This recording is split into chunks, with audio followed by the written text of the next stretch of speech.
In just a moment, Suspense with William Powell.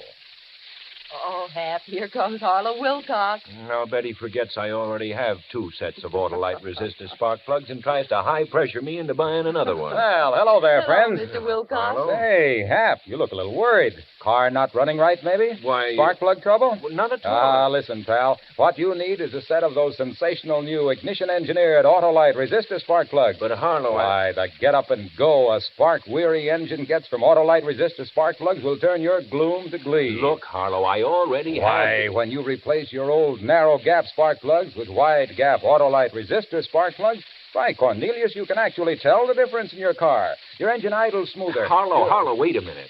I'll listen to you and my engine later, but... Yes, but right now, let's listen to Suspense.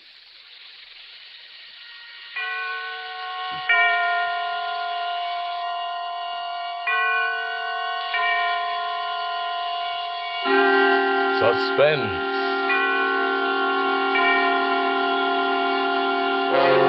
Autolite and its 60,000 dealers and service stations bring you radio's outstanding theater of thrills.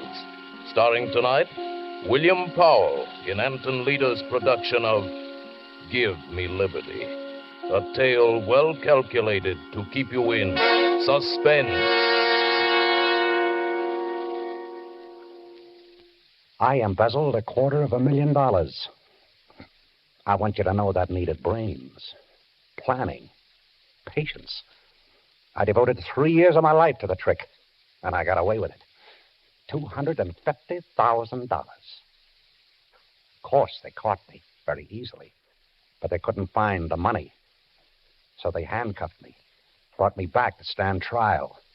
The judge was as big a fool as the others. 7 years is a long time, Mr. French. The insurance company will agree to a much lighter sentence if you will reveal where you've hidden that money. But I only smiled.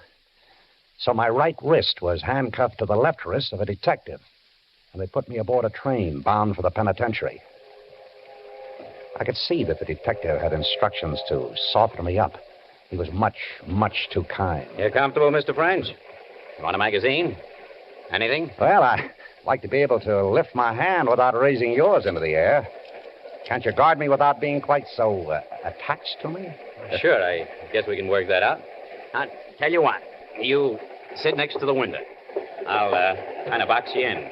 And that way you can wear the cuffs all by yourself and nobody loses. Thank you. Let me get my keys.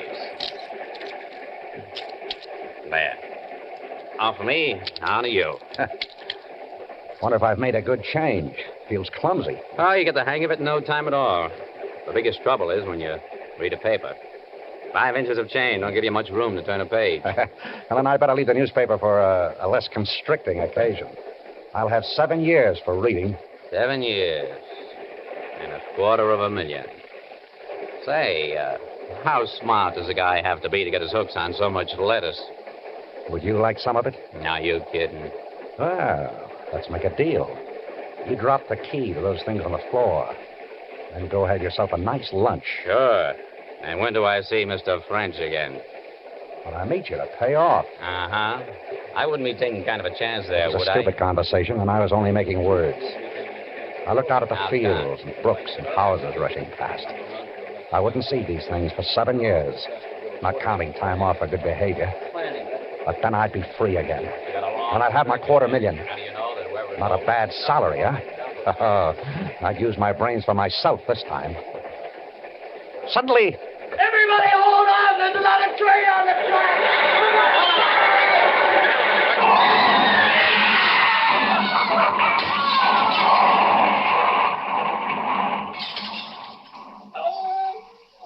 French. You all right? Yes, I beat a car. Gotta get out of here. A car lay on its side, in flames. And those passengers who could move scrambled through the broken windows, paying no attention to a helpless man in handcuffs. French. Give me a hand. It was the detective. His legs pinned to the wreckage. Move, will you? You want to see me roasted? What can I do with my hands like this? What do you carry the key? What do you want with a key? You can pull me out by an arm, can't you? You can grab me by the head. You thick-headed fool, we'll both die here if I can't use my hands. You can use them good enough. Where's the key? I can't find it. French, It ain't in my pockets. Look on the floor. You're a liar. French, my shoes are on fire. Please. The only weapon was Help a me. suitcase. Yeah. I kicked him in the face. Oh. I bashed the suitcase on his head. And he didn't have the key. I emptied his pockets down to the last crumb of tobacco. But the fire crept closer. He hadn't the key to the handcuffs. And I wanted it. Because this wouldn't be an escape. This would be a disappearance. Oh, what a chance. What a chance. I'd have my liberty. And I'd have my money. There's somebody in that car. Put that price on something old in there. I threw away his pistol. I wouldn't need a gun. I used my head. I squeezed my college ring on his finger. I switched wallets. Is there anybody in that car? Pete, this way. Over here. There was a conductor out there. A crowd of passengers. I got to the opposite side of the car. No one. Not a soul. And there wasn't a splinter of glass left in the window. I slid down the side of the car, cleared the wheels, and struck the ground running. A few moments, a few hundred steps, and I was safe in the darkness. I was free. They'd think I was dead. And I had $250,000.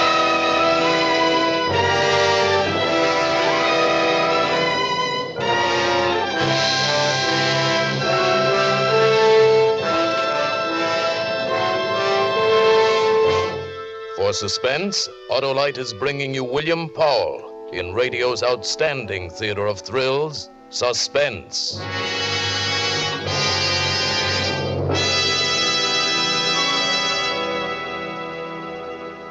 Hap, my friend, have you ever heard a conversation between two cars? Two cars? Harlow, Wilcox, are you crazy? Crazy like a fox. Listen, a sorrowful-looking sedan came up to me on the street the other day and said, "Pardon me, pal, but have you got a potent pill for a sput-puttering engine that keeps popping along on poor firing spark plugs?" Well, this car had sure come to the right man, old ALRSP Wilcox. ALRSP? ALRSP for Autolite Resistor Spark Plugs, of course. Oh. Well, before I could answer this fumbling four-door, up glides a cute coupe with a mellow murmur and says, "Say, chum, if you want to hum and hustle on the highway, if you want to idle smooth as a satin slipper, if you want better luck with lean gas mixtures, actually save gas, why, switch your narrow gap plugs for a set of those wonderful, sensational wide gap Autolite Resistor Spark Plugs. What's more," continues this chatty convertible, "Autolite Resistor Spark Plugs cut down spark plug interference with radio and television reception. Really, the spark plug of the future. Why, I was talking to a delighted television set Wait yesterday. a minute, Harlow. Now you've got a car talking to a television set. By Cornelius Hap, television sets, cars, and everybody are talking about Autolite Resistor Spark Plugs. And no wonder, because new Autolite Resistor Spark Plugs have a 10,000 ohm resistor, ignition engineered right into the spark plug, and a wider spark gap setting that means smoother idling and gas dollars saved. Autolite Resistor Spark Plugs fit any make and size of car, and don't forget, Autolite Resistor Spark Plugs are backed by the reputation of Autolite and the over 400 automotive, marine, and aviation parts made by the Autolite people. Pipe that. Okay, but right now, let's pipe Suspense. And now, Autolite brings back to our Hollywood soundstage William Powell as Earl French in Give Me Liberty, a tale well calculated to keep you in suspense.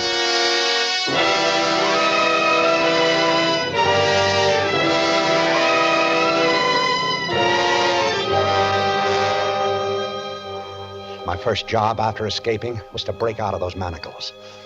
I sat in a wheat field, holding my hands overhead so the blood would run from my hands and wrists and leave them slim. It didn't work. I tried that until my shoulders were in agony, and it didn't work. I couldn't snap the chain. I twisted it. I pulled at it, tried to fling my hands apart, and it wouldn't break. I rubbed it against stones until my skin was torn and bleeding, and it wouldn't break. By this time it was morning, and I was pretty desperate. I found a match in my pocket. I went into the woods that bordered the field and built a fire. First the chain grew hot, and then my wrists. But I held them over the fire until I couldn't keep back the scream. And not until then would I believe that I needed help. I pushed through the wheat and the corn beyond it, and I stumbled down a slope into a barnyard. Down, Jack, down. A woman was standing near one of the hen houses, pan of chicken feed in her hand. What do you want? There was nothing to say. She'd seen the handcuffs. Come on, speak up. Look, What do you want? I'm innocent, I swear to you. I'm innocent. Where you from? How'd you get away? Well, we were going up to the prison, and there was an accident. Well, what do you want from me? Could you lend me a file? And if you could spare some food, I'll be glad to pay You for... don't have to pay me for anything. Wait here. Jack, you watch him.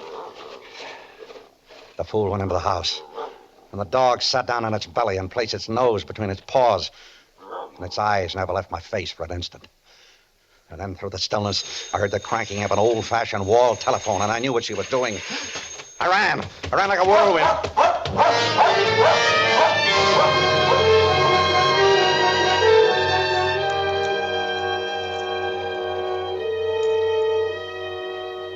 I couldn't get them off. I couldn't get the handcuffs off. I couldn't get anything to eat. I couldn't show myself. Do you know what it means to see food all about you and not be able to buy it? Don't tell me I could have eaten corn and fruit and roots. I can tell you the nature of every dog in that area, and the feel of every barbed wire fence, and the spang and roar of every rifle and shotgun. That was him, Harry. That was him down in the brush there out on the other side.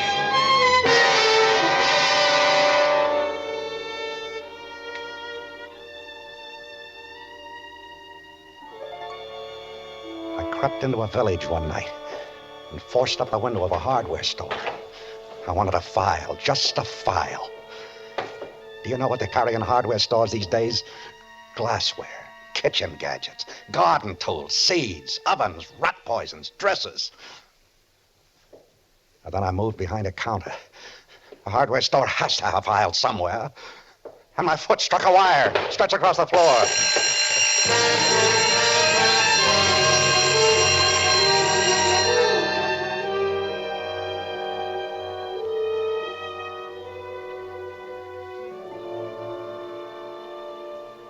How tired have you been? Have you ever been so tired that your eyes felt like stones in your head? So weary that your jaw hung slack and your tongue seemed thick and heavy in your mouth? There were times when I thought I'd die. And on the evening of the 4th day of my liberty, I crawled quietly to the garbage cans back of a roadside diner and began to paw about for something I could eat. There was a step behind me. I whirled about. It was a boy. We looked at each other for a long moment. He was waiting for me to speak. I said, "Hello, Sonny. Hello. You live in this neighborhood?" Yeah. I don't. I'm traveling. With handcuffs on? Oh, these? Yeah, a friend put them on me for a joke. Say, that gives me an idea, Sonny. Would you do me a big favor? Depends upon how big. Well, big to me, anyway. Sonny, it's worth $10 to be able to have these handcuffs off before my friend shows up. Look, can you get me a file or chop them off with an axe or something like that so I can have a laugh on him? Nope. Look, I'll let you keep them. They're fun. Nope. Oh. Well, then, would you do something else for me? Depends. I'm a little embarrassed about going into the lunch wagon like this. Look, would you step in there and buy a few hamburgers for me? How much? Same $10. For a couple of hamburgers? Why not? Then maybe you'd change your mind about the file. Let's see the money. I got it right here in my pocket, ready to jump into your hand. Hey, there are lots of things that a boy can buy with $10. Ah, there we are. How do I know it's good? Don't you trust me? Drop it on the ground. Drop it? Why? You drop it and back away. Then I'll pick it up. Oh, say, that's very smart. How's that? Far enough? I guess. He picked it up and began to walk around the diner. But when he was out of reach, he broke into a run. Pop! There's a convict out back. Pop, a guy with handcuffs on. Pop, and it's getting Tommy's back of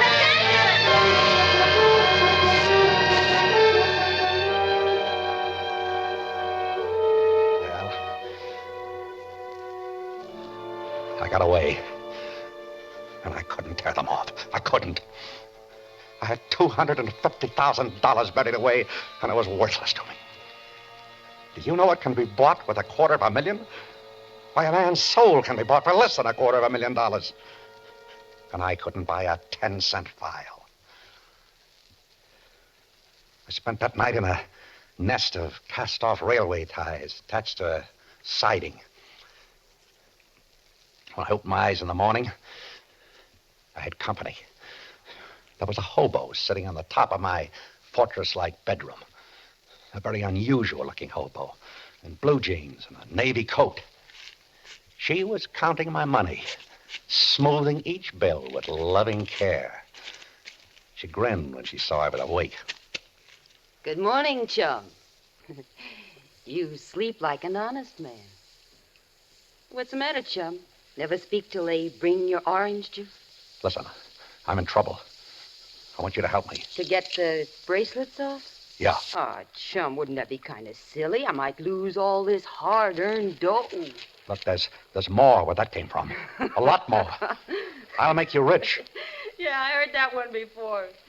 So long, chum. Listen to me.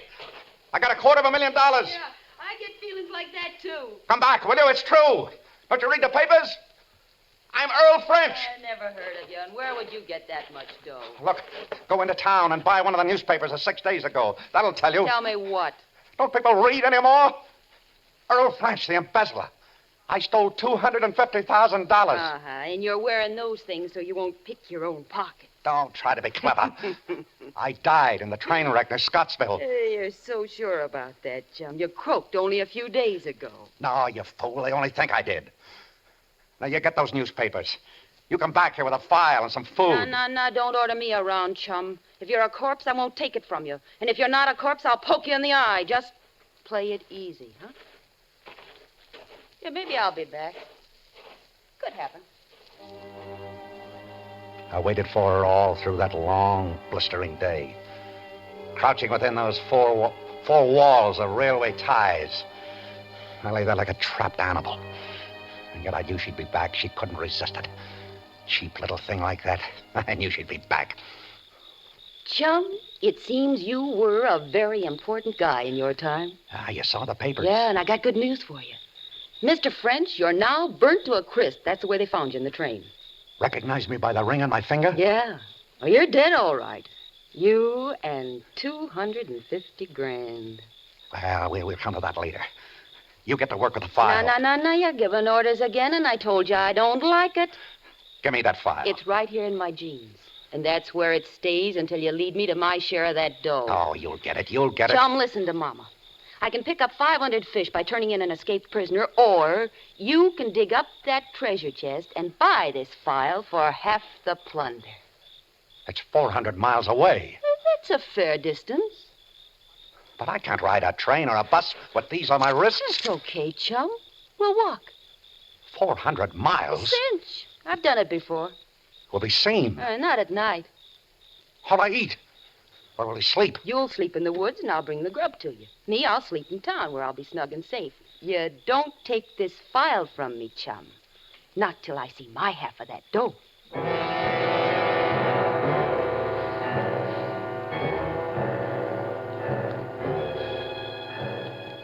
And that's how it was. That same evening, we started a walk. At first, it wasn't so bad. It gave me time to think. And I knew I'd think of something. You know, there's kind of a sneaky look about you. What? You figure that in 400 miles, a lot of things can happen. Oh, no. After all, I want to do what's fair. We'll split. If we don't, I'll split your skull, and don't kid yourself that I won't, little chum. Been waiting a long time for a break like this.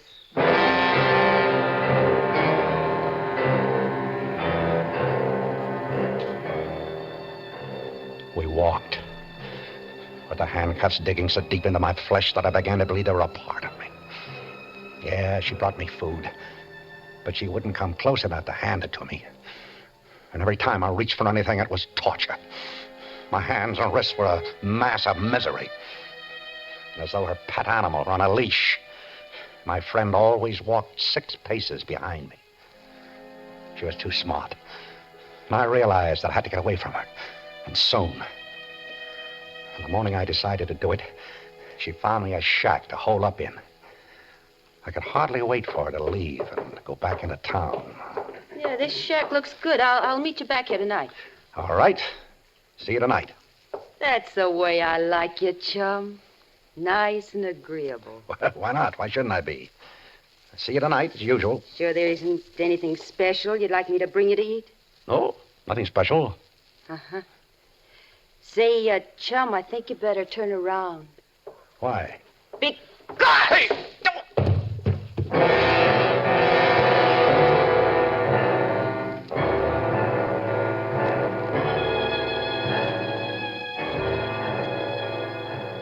When I awoke, with a dull ache filling my head, I found myself neatly trussed up.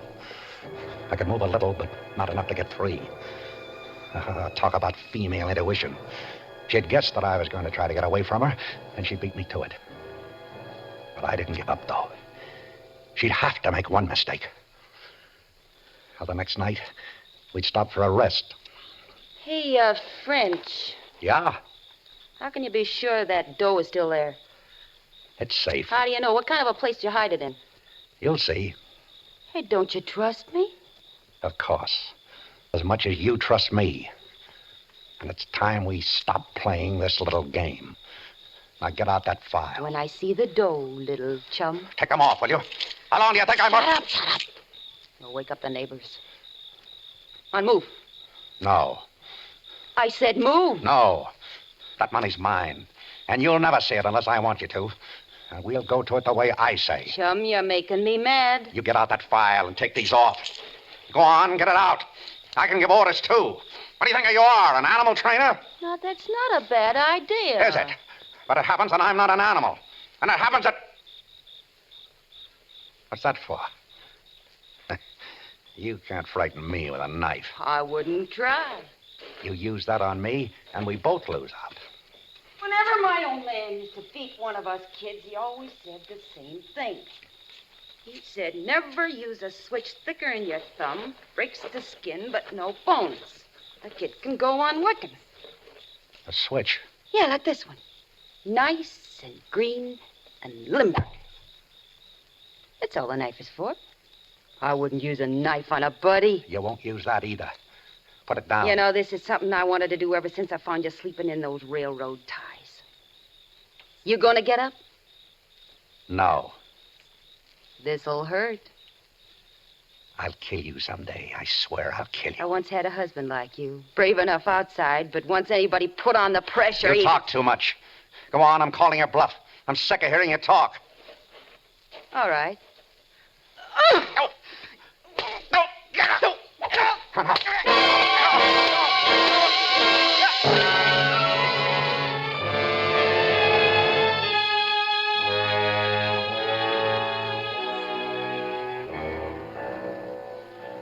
We walked.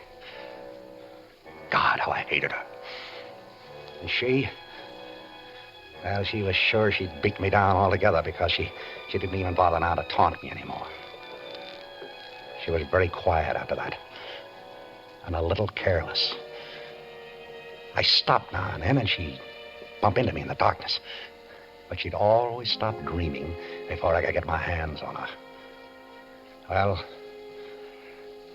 all things must end. Our pilgrimage ended one morning when I said, here it is. What? The money. Where? We're standing over it. You up to some sneaky trick again? We're standing in the middle of a highway. You didn't do any digging here, chum. Look, there's a culvert running under the road here. A 24-inch pipe. Come into the ditch. I'll show you. You didn't stick that dough into the pipe. It must have washed away. It's not in the pipe. It's in a deep crevice between the pipe and the concrete. Pull out some of those stones. You pull them out. What, with these hands? Why, I can't touch anything without screaming. Pull them out. French, so help me if this is a gag. She believed me. She had to. She saw the truth in my eyes. The money was there, my $250,000. She bent over to tug at the stones. She turned her back to me for the first time. And that was it. That was the mistake I was waiting for. I sprang forward and I crushed her handcuff. Down on her head. The back of her neck. Her head. Ah, the pain. The pain of my wrist. Ah, but I didn't care. I didn't care.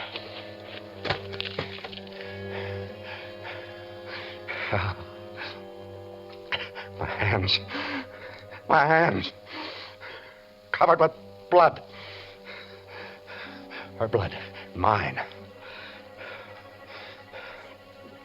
She was dead. But I couldn't move. My hands. My poor hands. I had to wait until the shock drained out of them. Finally, I reached into her pockets for the file. It isn't there. Oh, it must be in this one. No. No. No, No. No file. She hasn't got a file. She never had one. Ah, that cheat. The dirty little cheat. Come on. Come on, little children. Come on. Come out, you babies. 250,000 beautiful little babies. Come on. Oh. I can't get a hold on it. I need a few inches. I can't. With these handcuffs on, I need one arm free. You handcuffs, you. I'll break this chain if I have to rip my hands off. I'll get that money. I must have my money. I want the money.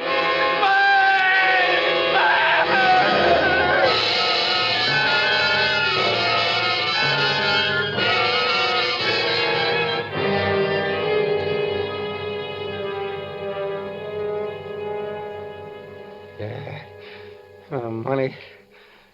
It's my money. That's the way I found him, Chief, sitting in the ditch beside a dead girl and babbling like an idiot.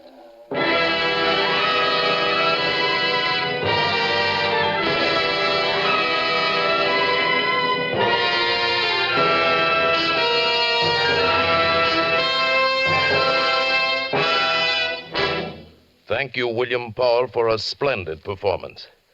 Mr. Powell returns in just a moment.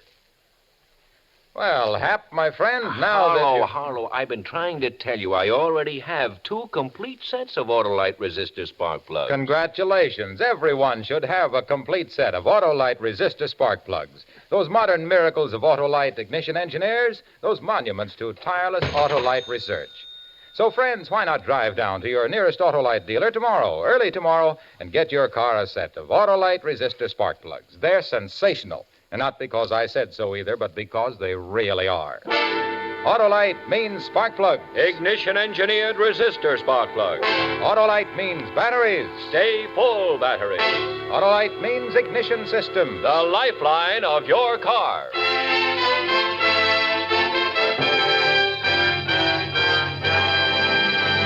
And now here again is William Powell. My thanks to the fine cast of Suspense actors who helped to make my appearance here so pleasant an experience. I'm a regular listener to radio's outstanding theater thrills, and I'll be tuned in next time to hear John Garfield in Death Sentence, another gripping study in... Suspense. William Powell appeared by arrangement with Metro-Goldwyn-Mayer Studios, producers of the Technicolor production The Three Musketeers, starring Lana Turner, Gene Kelly, June Allison, and Van Heflin. Tonight's suspense play was written by Herb Meadow, with music composed by Lucien Morawek and conducted by Lud Bluskin. Ann Morrison played the part of the hobo. The entire production was under the direction of Anton M. Leader.